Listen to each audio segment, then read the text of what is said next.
Gloire à Dieu.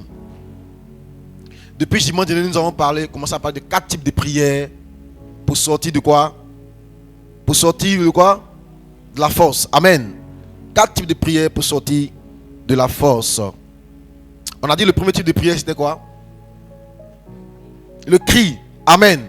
Et on a dit c'est quoi le cri? C'est la prière quoi?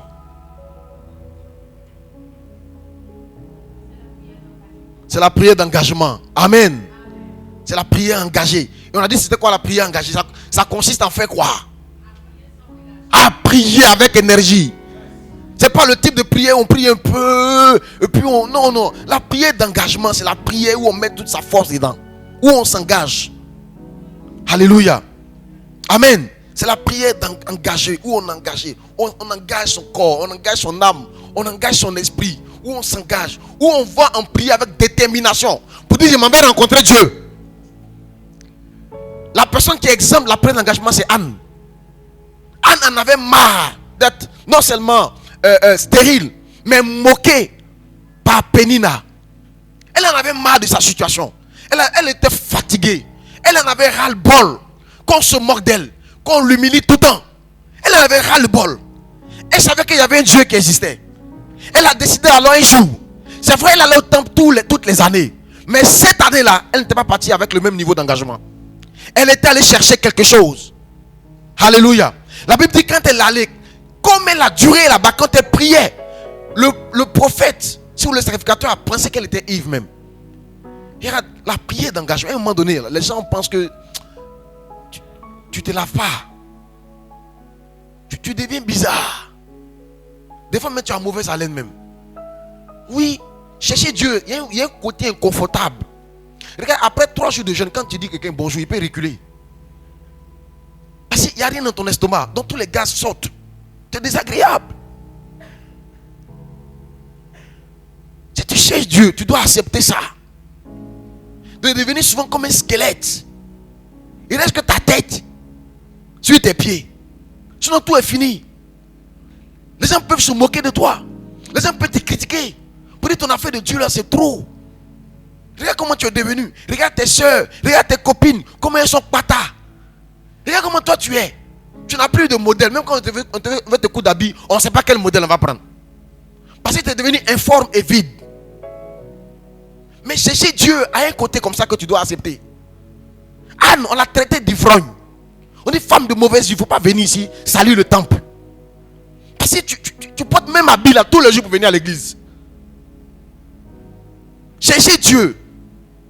Il y a un côté humiliant. Mais tu dois être engagé. Engagé, déterminé. Engagé, déterminé. Et prier de façon déterminée. Prier avec rage. Prier avec énergie. Prier avec ton cœur. C'est la prière d'engagement. Alléluia.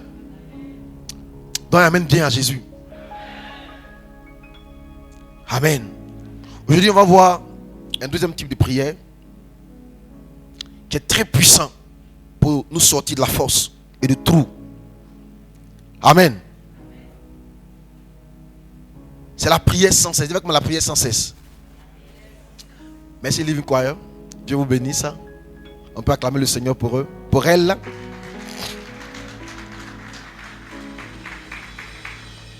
Dis avec moi prier sans cesse. Alléluia. Luc chapitre 9, verset 28 à 31. Luc chapitre 9, verset 28 à 31.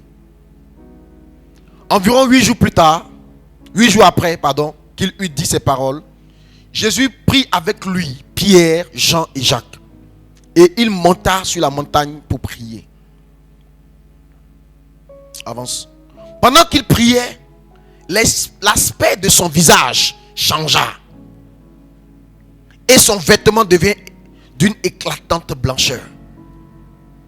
Pendant que je méditais ce texte, l'Esprit de Dieu me disait que la transfiguration continue. Transfigurer, c'est changer de figure. Transporter, c'est porter d'un endroit à un autre. Transfigurer, c'est passer d'un visage humain à un visage céleste, un visage divin. La Bible dit que pendant que Jésus priait, son visage a été changé, il a été transfiguré. Son visage a été changé. Écoute, le visage est quelque chose de très puissant dans l'exaucement. Le visage est ce que la création regarde. Est-ce que le monde regarde pour te considérer? Dans cette vie, on te regarde. Avant même de t'écouter, on te regarde. On voit comment tu es, à quoi tu ressembles, à qui tu ressembles. Parce que le visage est très important. Le mystère du visage est quelque chose que Dieu a mentionné depuis le livre de la Genèse. Dans Genèse chapitre 4, à partir du verset 1. Quand le Seigneur parle à Caïn. Dieu parle à Caïn. Dieu demande à Caïn, où est ton frère Abel? Caïn avait tué son frère. Caïn dit à Dieu, mais suis le gardien de mon frère. Et Dieu lui dit, la voix du sang de ton frère crie jusqu'à moi. La voix du sang innocent crie jusqu'à moi. Alors Dieu parle avec Caïn. Et Dieu lui dit, parce que tu as fait cela, voilà ce qui va t'arriver. En fait, Caïn était quelqu'un de jaloux. Avant ce verset 12. Et au verset 11, maintenant tu seras maudit de la terre qui a ouvert sa bouche pour recevoir de la main le sang de ton frère. Quand tu cultiveras le sol, il ne te donnera plus de richesse. Tu seras errant et vagabond sur la terre. Verset 13. Caïn dit à l'Éternel, mon châtiment est trop grand pour être supporté. Voici, tu me chasses aujourd'hui de cette terre. Je serai caché loin de ta face. Et je serai errant et vagabond sur la terre. Le premier vagabond sur la terre, c'est Caïn. Le père des vagabonds sur la terre, c'est Caïn. Le père des microbes, de ceux qui dorment sur la gare, qui agressent, c'est Caïn. Le père, mentor, père spirituel, professionnel, c'est Caïn. Caïn est aussi le père de tous ceux qui n'arrivent pas à rester dans un seul endroit. Les gens qui vont d'église en église, leur père spirituel, c'est Caïn. C'est des vagabonds spirituels. Il y en a qui sont des vagabonds sexuels. Ils vont de go en go. Est-ce que les enfants de Caïn sont là? Eh bien, ils ne sont pas venus. Amen. Eh bien, ils ne sont pas venus. Tu vas de gars en gars, de dossier en dossier. Ton daddy, c'est Caïn. Amen. Le premier vagabond est errant sur la terre. Qui va qui n'arrive pas à rester tranquille dans un seul coin. Si tu es là dans ce matin et que peut-être que tu as envie de rester tranquille, mais tu n'arrives pas à rester tranquille, il doit avoir un esprit de Caïn dans ta vie. C'est ça qu'on appelle la malédiction de Caïn. Ça t'empêche de rester dans un seul foyer. Les garçons te prennent et puis on te laisse. Puis après on te prend et puis on te laisse. Je dois prier pour ça. Même au travail, on te prend dans un travail. Tu fais 3 mois. On dit que tu es très bien, mais on te laisse. On ne te garde jamais. Tu recommences. Ta vie est un recommencement. C'est ça la malédiction de Caïn. Que Dieu désactive cette malédiction dans ta vie. Amen. Quiconque te trouvera. Caïn dit, voici tu me chasses aujourd'hui de cette terre et je serai caché loin de ta face. Je serai errant et vagabond sur la terre. Quiconque me trouvera me tuera. On avance, on avance. L'Éternel lui dit, si quelqu'un tuait Caïn, Caïn serait vengé 7 fois. Et l'Éternel mit un signe sur Caïn pour que quiconque le trouverait ne le tuera point. Puis Caïn s'éloigna de la face et l'Éternel dans le nord. Alors c'est pas ce que je voulais. Il y a une partie de la conversation entre Dieu et Caïn. Dieu dit à Caïn, le péché se couche à ta porte. Quelqu'un a déjà lu ça? Mais toi domine sur lui. Quelqu'un me suit? Dieu est venu trouver Caïn. Dieu demande à Caïn, pourquoi ton visage est comme ça? Pourquoi ton visage est comme ça? Pourquoi ton visage est ici abattu? Pourquoi ton visage est comme ça? Ça c'est lorsque les 2 frères ont fait un sacrifice. Et puis Dieu a rejeté l'offrande de Caïn. Et Dieu a accepté l'offrande d'Abel. Alléluia. Amen, amen.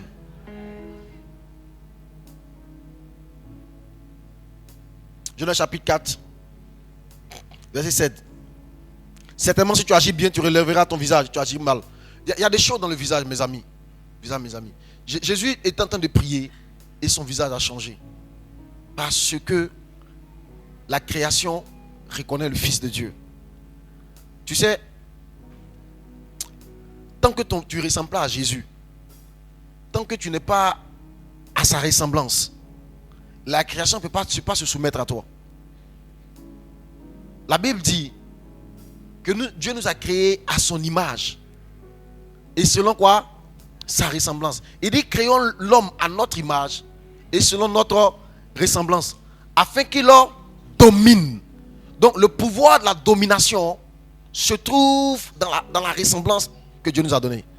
C'est pourquoi ton visage doit changer pour devenir comme le visage de Jésus. Et la Bible dit que Jésus a expérimenté cette transfiguration-là un jour pendant qu'il priait. Amen. La prière a le pouvoir de te faire vivre la transfiguration. Nous tous qui le visage découvert contemplons la face du Seigneur. Nous sommes changés en la même image. Notre visage change. Quand plus tu passes devant Dieu, plus tu es changé en la même image. C'est-à-dire ton visage ressemble au visage du Seigneur. Si tu passes du temps devant lui, tu vas finir par lui ressembler. Amen.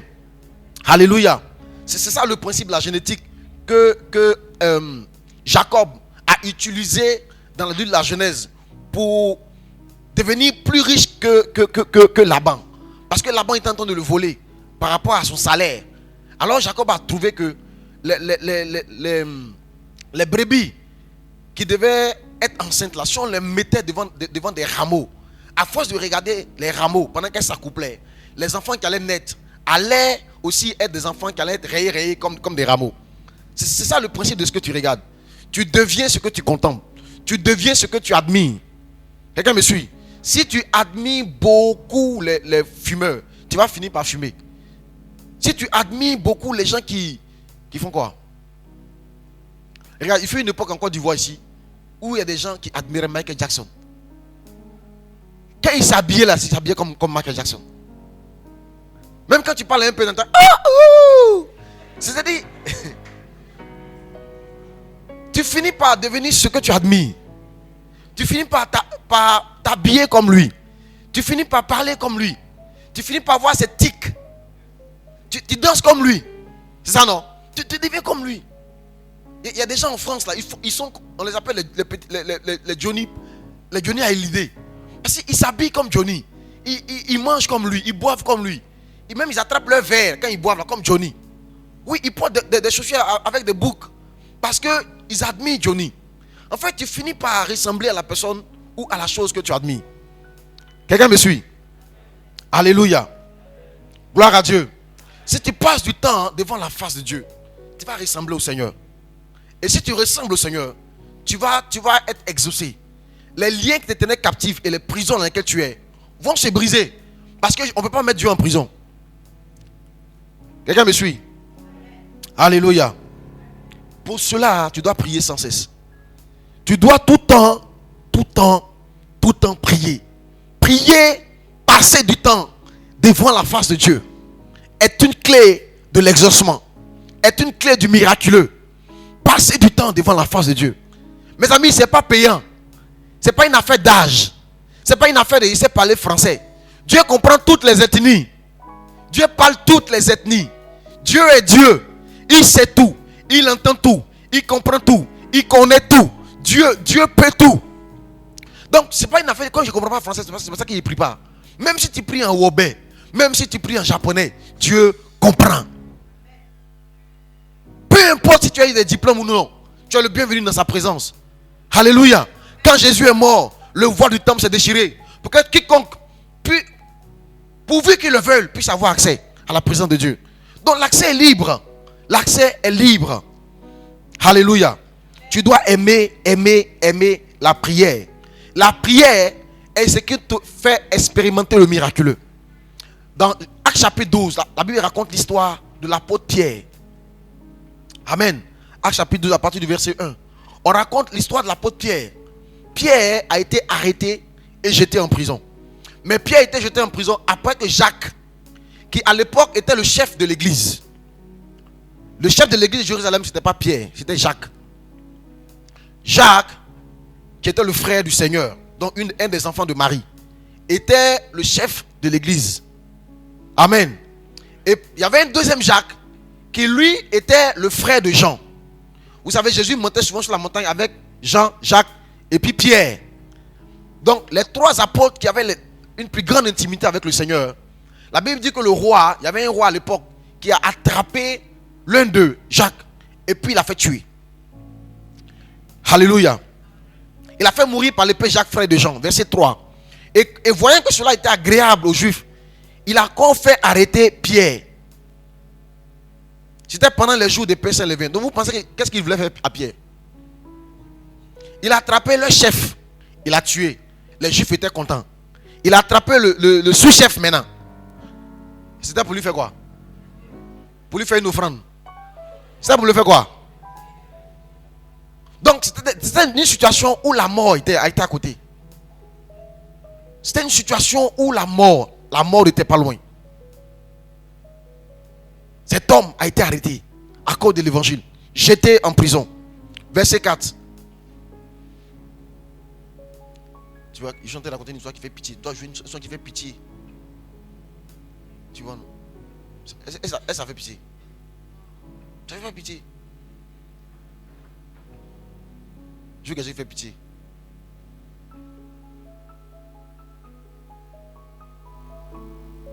C'est bien, mais c'est rapide. Là, il va mourir quoi. Et puis on n'entend pas le dansant.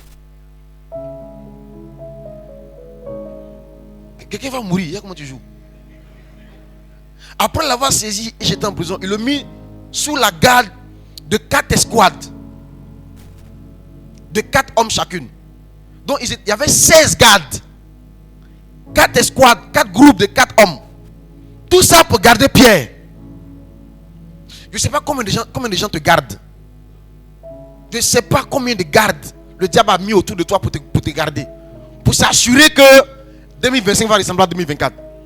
Pour s'assurer que jamais tu ne verras ce mariage. Pour s'assurer que jamais tu n'auras ce travail. Pour s'assurer que jamais tu ne guériras de cette maladie. Je ne sais pas combien d'escouades te gardent. Mais Pierre a vécu ce que tu vis. Le même peuple qui était content qu'on a tué Jacques. C'est devant ce peuple-là que le roi voulait le faire comparaître. Donc le sort de Pierre était déjà scellé. Sa mort était déjà assurée. Pierre donc était gardé dans la prison. Et l'église, oh j'aime cette partie-là. L'église ne cessait d'adresser pour lui des prières à Dieu. L'église ne cessait d'adresser pour lui. Malgré la situation de crise, malgré la situation de mort imminente, malgré la situation de mort assurée, malgré la situation d'échec programmé, malgré le visa qui a été refusé, malgré la maladie, le diagnostic qui a été posé, on dit que tu as le VIH-Sida, on ne guérit pas de ça, la mort est certaine, malgré le cancer qui a été annoncé, malgré le divorce qui a déjà été prononcé par le juge. Donc on ne peut pas revenir en arrière, la situation était déjà pliée. Malgré cela, l'église ne cessait d'adresser des prières à Dieu. Est-ce que Dieu peut trouver ici une église qui ne va pas cesser de prier?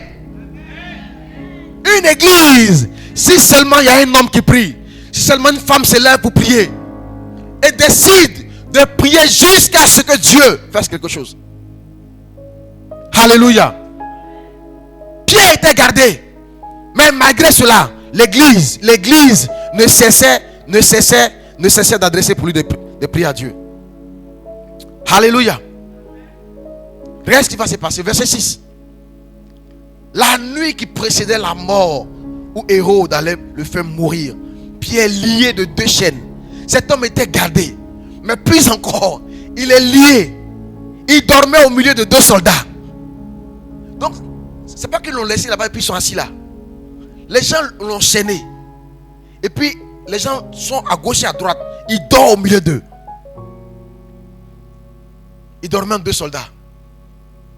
Et des sentinelles devant la porte gardaient la prison. Et voici un ange du Seigneur survint. Aïe, aïe, aïe, aïe. Et je venais dire à quelqu'un, Dieu va apparaître dans ton film. Dieu va apparaître dans ton histoire. Tes prières vont faire descendre le Seigneur. Tes prières vont faire arriver le secours divin. Un ange est venu quand Pierre dormait. Quand un ange est venu, quand tu seras en train de dormir, quand les gens pensent que tu es morte, les gens pensent que c'est fini pour toi, tu es à terre, tu es KO, un ange va descendre. Mais l'ange vient quand on prie. L'ange ne vient pas comme ça, il vient avec la prière.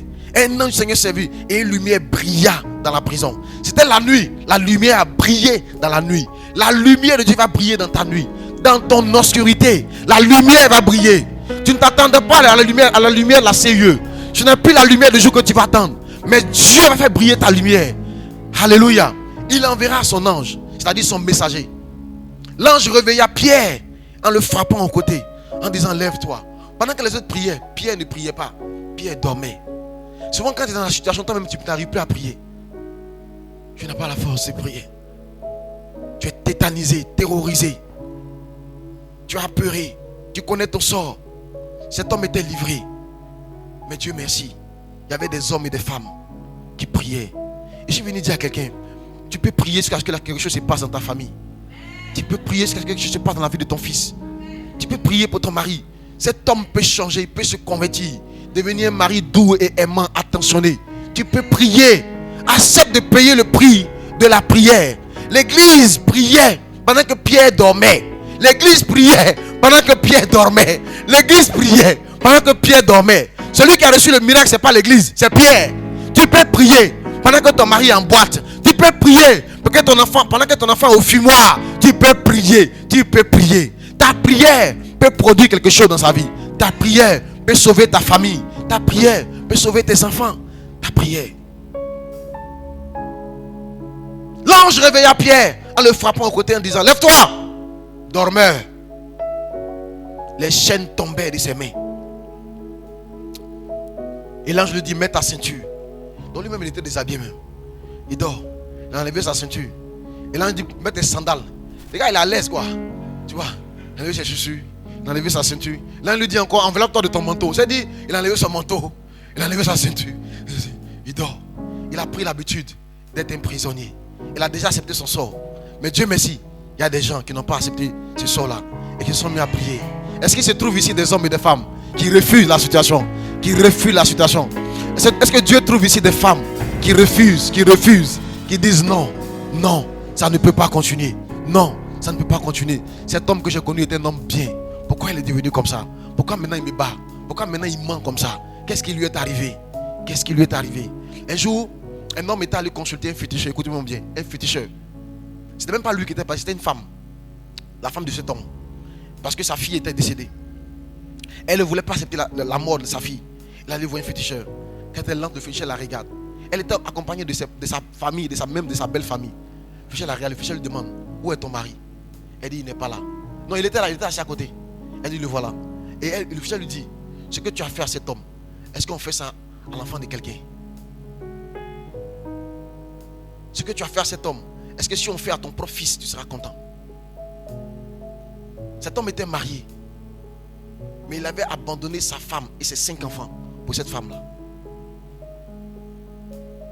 Les hommes infidèles, les hommes qui divorcent, les hommes qui abandonnent leur famille pour prendre des charges dehors, ils sont souvent envoûtés. Ils sont souvent bassés. Tu dois prier. Tu dois prier. Faut pas vite jeter l'éponge. Faut pas dire c'est son choix. Oh. Moi je suis fatigué. Oh. Faut pas dormir dans la situation. Tu dois t'élever. Prier jusqu'à ce qu'il se passe quelque chose. Quelqu'un entend ma voix? Ce n'est pas normal que quelqu'un aille à l'école, qu'il fasse tous les examens, qu'il finisse par avoir peut-être un BTS ou une licence et qu'il n'est même pas capable de trouver un stage et qu'il reste là comme ça jusqu'à avoir des cheveux blancs. Ce n'est pas normal. Ce n'est pas normal que dans une famille, personne n'ait jamais été à l'université. C'est pas normal que dans une famille entière, même dans la grande famille, personne n'a jamais quitté la Côte d'Ivoire. C'est pas normal. C'est pas normal que dans une famille, tout le monde hérite de la même maladie. La même maladie tue tout le monde. La même maladie limite l'espérance de vie. C'est pas normal. C'est pas normal que dans une famille, personne n'ait jamais été marié légalement. C'est pas normal que dans une famille, les gens se divorcent. Que le divorce soit quelque chose de normal. Pourquoi as-tu accepté cette situation comme une situation normale dans laquelle tu dors? Réveille-toi, toi qui dors. Réveille-toi d'entre les morts et Christ éclairera, dit Esaïe. Réveille-toi. Réveille-toi. Réveille-toi pour prier. Jésus a dit veillez et priez. Réveille-toi, tu as trop dormi. Maintenant, il faut apprendre à veiller. Cette nuit, moi j'ai veillé. Veillez, prie-toi de ton sommeil pour ce que tu veux. pour prier. Prive-toi de ton sommeil. Lève-toi et sois éclairé. Lève-toi, lève-toi, lève-toi. Réveille-toi, réveille-toi, toi qui dors, réveille-toi. Wake up, stand up, wake up. Tu sais, tu auras tout le temps de dormir après ta mort. Quand tu vas mourir, tu vas dormir jusqu'à... Donc, sommeil, ce n'est pas quelque chose qui a te manqué. Amen. Ce n'est pas quelque chose qui a te manqué au sommeil. Tu dors et quand on te réveille. Kaloua, tu dors seulement. Pourquoi? Parce que tu es arrivé à un stade où tu ne te réveilles plus. Tu dois dormir. Tu te reposes. Quelqu'un entend ma voix? Tu as prié. Prier sans cesse. 3 choses à faire pour prier sans cesse. C'est prier selon une routine. Prier sans cesse. C'est prier selon une routine, c'est-à-dire une habitude. Luc chapitre 22, verset 39 à 40. Après être sorti, il alla selon sa coutume à la montagne des Oliviers. Ses disciples le suivirent. Lorsqu'il fut arrivé dans ce lieu, il leur dit: priez afin que vous ne tombiez point dans la tentation. Jésus avait pour habitude d'aller là-bas. C'était son coin à lui, son rendez-vous à lui, son lieu secret à lui. Il avait l'habitude. C'était son habitude d'aller dans cet endroit-là, à ces heures-là, pour aller chercher la face de Dieu. Prier sans cesse passe par le fait de développer une coutume, une routine. Définis-toi un lieu et une heure de prière.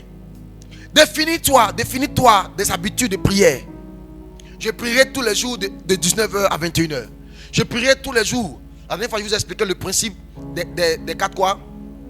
Des 4 veilles de la nuit. Des 4 veilles de la nuit. La première veille de la nuit, c'est de 18h à quelle heure?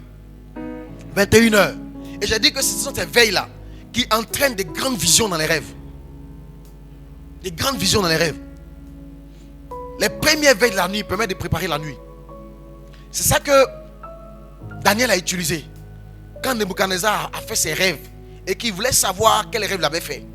Daniel, la Bible dit très tôt, que le soir, quand le soir est arrivé très tôt, il allait se mettre dans la présence de Dieu. C'est la première veille de la nuit. Quand tu pries à ces heures-là, tes nuits, Dieu te parle beaucoup. Dieu se montre beaucoup à toi. Dieu te révèle beaucoup de choses. Alléluia. Amen.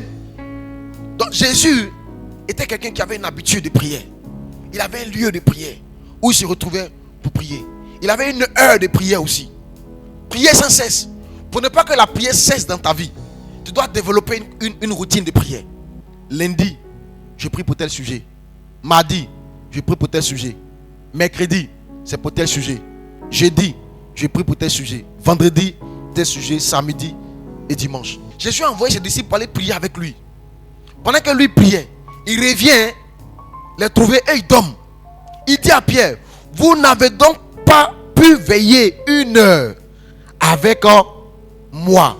Veillez et priez afin que vous ne tombez point dans la tentation. L'esprit est disposé, mais la chair est faible. La prière que Dieu considère, c'est la prière qui dure au moins une heure. Oui. Jésus leur a reproché ça. Vous n'avez même pas pu prier une heure avec moi. Peut-être qu'ils avaient prié 50 minutes. Peut-être qu'ils avaient prié 55 minutes. Peut-être 59 minutes. Mais le Seigneur dit: parce que ça n'a pas fait une heure là, c'est pas prière. Donc tes prières là, c'est pas prière. J'ai dit tes prières là. Dieu dit c'est quoi? C'est entraînement. C'est amusement. Quand il te va venir: oh Seigneur, merci. Alléluia. Seigneur, je te rends grâce pour la journée. Je te rends grâce pour la nuit. Puis tu diras ta montre. Tu prends un peu, tu diras ta montre.